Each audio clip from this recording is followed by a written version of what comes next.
আসসালামু আলাইকুম, সবাইকে স্বাগত জানাচ্ছি ইতালির পালেমো শহর থেকে। বাংলাদেশে আগামীকালকে ঈদ। তো সবাইকে পবিত্র ঈদ উল আজহার শুভেচ্ছা জানাচ্ছি। ঈদ মুবারক। আজকে আমি নর্থ ম্যাসেডোনিয়ার ভিসা সংক্রান্ত কিছু সতর্কতামূলক কথা বলবো, যেটা বাংলাদেশ থেকে যারা অ্যাপ্লিকেশন করবেন নর্থ ম্যাসেডোনিয়ার জন্য, তাদের জন্য খুবই, খুবই গুরুত্বপূর্ণ। কারণ আমি এটা মনে করতেছি এই মুহূর্তে যে এই বিষয়গুলো আপনাদের জানা প্রয়োজন। আজকে যদি ১০ জন মানুষ আমার এই ভিডিওটা দেখার জন্য ক্লিক করে থাকেন, তাহলে আমি বলব যে আপনার ভিডিওটা কন্টিনিউ করেন। আজকের ভিডিওটা খুবই, খুবই গুরুত্বপূর্ণ। বাংলাদেশ থেকে যদি নর্থ ম্যাসেডোনিয়া আপনি আসতে চান বা ফাইল জমা করতে চাচ্ছেন বা ফাইল জমা অলরেডি করে ফেলছেন, আজকের ভিডিওটা খুবই, খুবই গুরুত্বপূর্ণ আপনাদের জন্য। যাই হোক, বলকান কান্ট্রিগুলো অর্থাৎ ইউরোপের মধ্যে বলকান অঞ্চলের যে দেশগুলো আমাদেরকে ভিসা দিচ্ছে, তার মধ্যে অন্যতম হচ্ছে নর্থ ম্যাসেডোনিয়া। এখানে বেশিরভাগ ভাইয়েরা ফাইল জমা করতেছেন, তার অন্যতম কারণ হচ্ছে অথরাইজের মাধ্যমে ভিসা স্ট্যাম্পিং করা, যেটা অনেকটাই সহজ। ইন্ডিয়ার ভিসার প্রয়োজন হয় না এখানে। তো এই যে সুবিধাটা, এটার জন্য আমরা বিশেষ করে আহ, বিভিন্ন ধরনের হেসালের যে ব্যাপারটা, সেটা পোহাতে চাই না। দ্যাটস ওয়াই আমরা নর্থ ম্যাসেডোনিয়া বা সার্বিয়ার মতো দেশগুলোতে আমরা ফাইল জমা করি।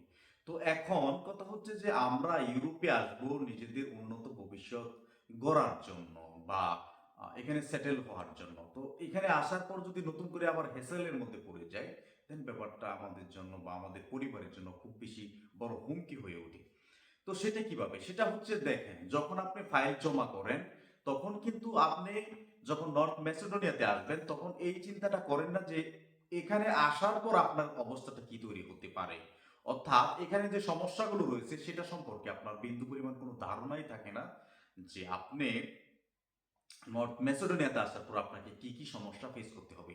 আপনি বাংলাদেশে থাকাকালীন সময় শুধুমাত্র চিন্তা করেন যে আমার কোন রকম ভিসাটা হলেই হবে, আমি নর্থ ম্যাসেডোনিয়া পৌঁছতে পারলে হবে।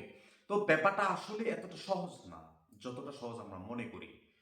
এখন কেন এই কথাগুলো বলতেছি, বেশ কয়েকজন বাইকে আমার এরিয়াতে, অর্থাৎ আমি যে এরিয়াতে থাকি ইতালিতে, সেই এরিয়াতে আমি যাদের সাথে কথা বলছি, সবাই নর্থ ম্যাসেডোনিয়া ভিসা নিয়ে আসার পরে এই ইতালিতে আসতে বাধ্য হয়েছে, পালিয়ে আসতে বাধ্য হয়েছে, অর্থাৎ গেম দিয়ে আসতে বাধ্য হয়েছে। তাদের সাথে কথা বলে যে বিষয়টা আমি ক্লিয়ার হলাম, সেটা হচ্ছে নর্থ ম্যাসেডোনিয়াতে আসার পর তাদের ফার্স্ট টিআরসি কার্ড, যেটা অর্থাৎ বসবাসের অনুমতিপত্র, যেটা ১ বছরের হয়, ২ বছরের হয়, তো সেটা প্রথম অবস্থাতে করে দেওয়ার পরে মালিক, যে কোম্পানিতে আপনারা আসবেন বা যে কোম্পানিতে তারা ছিল, সেই কোম্পানির মালিক সরাসরি বলে দিছে যে তোমাদেরকে আর দ্বিতীয় টিআরসি কার্ড আমরা করে দেব না বা আমার কোম্পানি করে দিবে না। এখন তোমাদের সিদ্ধান্ত যে তোমরা কি করতে চাচ্ছ। যদি তোমরা এখানে থাকো আর তোমাদের টিআরসি কার্ডের মেয়াদ চলে যায়, এন্ড দেন পুলিশ তোমাকে ধরে তোমার দেশে পাঠিয়ে দিতে পারে বা জেলেও রাখতে পারে। এটা একান্তই পুলিশের ব্যক্তিগত ব্যাপার। সো আপনি এত টাকা দিয়ে আসার পরে আপনার কোম্পানির ওনার যিনি রয়েছে, উনি যদি আপনাকে টিআরসি কার্ড করার দেওয়ার পরে যদি এই কথা বলে, তখন আপনি চিন্তা করে দেখেন যে আপনি কি করবেন। এত টাকা দিয়ে আসার পর সেখান থেকে আবার ডিপুট করে বাংলাদেশে, এটা তো কখনোই সম্ভব না। কখনোই সম্ভব না, কারণ পুরো লাইফটা এখানে ডেস্ট্রয় হয়ে যাবে। সো সেখানে বাধ্য হয়ে তারা গেম দিয়ে ইতালিতে চলে আসা বা আসতে বাধ্য হয়।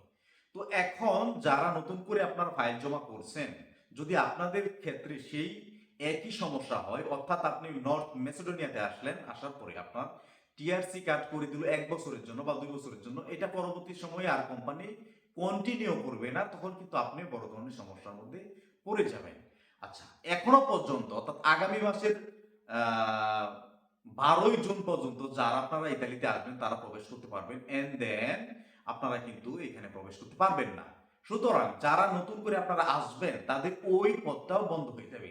দ্যাটস ওয়াই আমি আপনাদেরকে এই সতর্কতা করতেছি যে যখন আপনি ফাইল জমা করবেন, সেটা গ্রামের এজেন্ট থেকে শুরু করে এজেন্সি পর্যন্ত, তাদেরকে আপনি এটা তাদের সাথে কথা বলে এই বিষয়টা এনশিওর করে নেবেন যে আপনি যে এখানে আসবেন, আসার পরে আপনাকে কি কোম্পানি সবসময় কন্টিনিউ করবে নাকি, অর্থাৎ ১ বছর ২ বছর প্রথম টিআরসি পাওয়ার পরে দ্বিতীয় টিআরসি বা তৃতীয় টিআরসি বা সবসময় কি আপনাকে কন্টিনিউ করবে কিনা।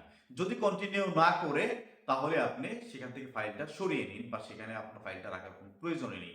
আর যদি কন্টিনিউ করে তাহলে তাদের সাথে যে এজেন্ট বা যে এজেন্সির সাথে আপনি ফাইল জমা করছেন তাদের সাথে একটা ডিট করেন যে আমার যে নর্থ মেসিডোনিয়াতে আমি যাব সেই কোম্পানি যাতে আমাকে সবসময় রাখে বা সেই কোম্পানি আমাকে যাতে সবসময় টিআরসি কার্ড নবায়ন করে দেয় বা আমি সবসময় কাজ করতে পারি। এই ব্যাপারটা আমি আবার বলতেছি, ইতালিতে বা পুরো ইউরোপেই যেহেতু নর্থ ম্যাসেডোনিয়া ইউরোপীয় ইউনিয়নের সদস্য না, সো আহ, ইউরোপীয় ইউনিয়নের সদস্য রাষ্ট্রগুলোর মধ্যে তারা বর্ডার সিস্টেম খুবই খুবই জটিল করে ফেলবে আগামী জুনের 12 তারিখ থেকে। আপনি চাইলেও সেখান থেকে আপনি কিন্তু ইতালিতে বা ফ্রান্সে বা পর্তুগাল স্পেনে কোনো জায়গাতে আপনি থাকতে পারবেন না। আপনাকে যখনই সীমান্তে ধরবে, এখন কঠোরভাবে সীমান্তে কন্ট্রোল করবে এবং সীমান্ত ধরা পড়ার সাথে সাথে যখন দেখবে যে আপনার নর্থ মেসিডোনিয়াতে আপনি আসছিলেন, নর্থ মেসিডোনিয়ার আপনার ফিঙ্গার রয়েছে, নর্থ মেসিডোনিয়াতে আপনার কার্ড রয়েছে, আপনাকে সাথে সাথে নর্থ মেসিডোনিয়াতে ডিপোর্ট করবে এবং সেখান থেকে নর্থ মেসিডোনিয়া সরকার আপনাকে সরাসরি বাংলাদেশে ডিপোর্ট করবে। এটা মোটামুটি 99% শিওর বলা যায় এমনটাই ঘটবে আগামী 12 জুনের পর থেকে ইতালিতে বা পুরো ইউরোপে, পুরো ইউরোপে সেনজেনভুক্ত বা ইউরোপীয় ইউনিয়ন সদস্যভুক্ত যে দেশগুলো রয়েছে সবগুলাতে। সো আমাদেরকে সচেতন হতে হবে এখন যে আমি নর্থ মেসিডোনিয়াতে যাব এবং সেখানে থাকবো, সেখানে কাজ করব।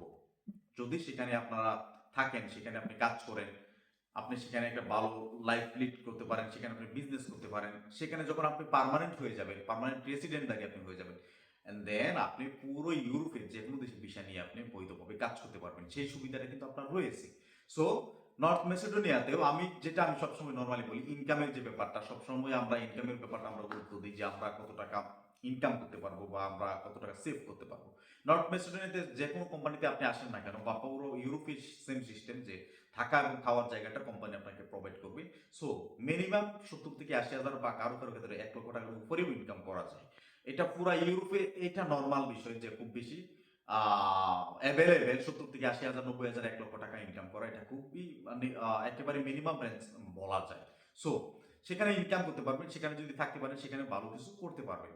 এই বিষয়টা আমি আপনাদের সাথে শেয়ার করলাম এই জন্যই যে আমি যে এরিয়াতে থাকি সেখানে বেশ কিছু বাইকে এই সমস্যাটা ফেস করে তারা এখানে আসতে বাধ্য হয়েছে। চিন্তা করলাম যে এই বিষয়টা আমি আমার দর্শকদের সাথে শেয়ার করি যাতে আগে থেকেই নিজেদের সতর্কতার যে ব্যাপারটা সেটা যাতে তারা এনশিওর করে নিতে পারে তাদের এজেন্ট বা এজেন্সির সাথে। যাই হোক, নর্থ মেসিডোনিয়ার যদি নতুন কোনো আপডেট আসে অবশ্যই আপনাদের সাথে শেয়ার করব। ততক্ষণ পর্যন্ত ভালো থাকবেন সবাই। ধন্যবাদ সবাইকে।